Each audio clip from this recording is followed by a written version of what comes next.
The Hopi tribe is native to the southwest region in Arizona. They were very peaceful and did not normally get involved with war. Hopi means peaceful person or civilized person in the Hopi language.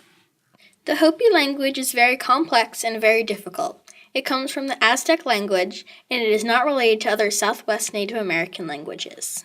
They were skilled artisans, and they had a special style for making pottery and intricately woven rugs. Their pottery was very colorful, and it was not only beautiful, but also practical.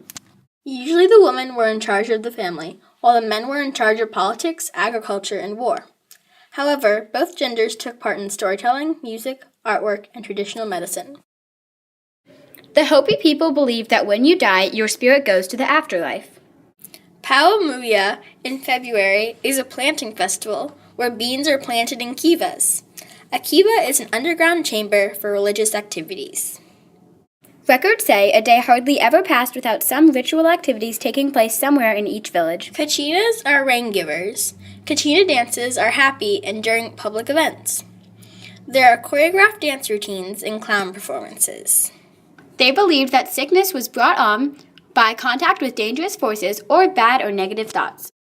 Curing for sickness is done by shamans.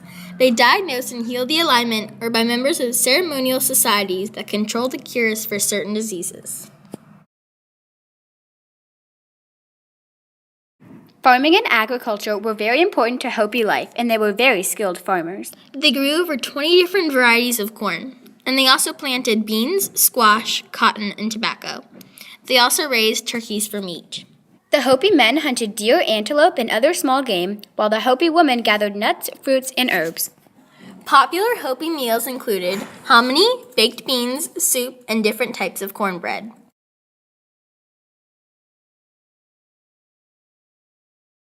The Hopi lived in a very warm and dry climate, so their clothing was simple. Men usually wore a breechcloth or a short kilt and deerskin moccasins.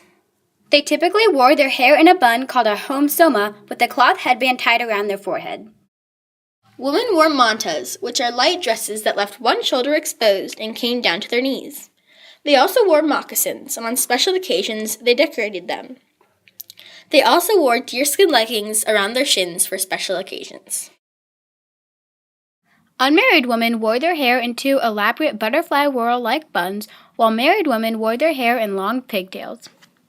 Both men and women liked accessories such as wildflowers, beaded necklaces, various feathers, and other bracelets, necklaces, and rings. The Hopi tribe lived in pueblos, or adobe houses, which are multi-story house complexes made of adobe.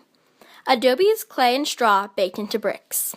Their houses resembled their ancestors' houses. Each adobe unit was home to one family. They had flat roofs and used ladders to reach the upstairs rooms. Traditional Hopi houses are still used today. Oraibi was an important Hopi village.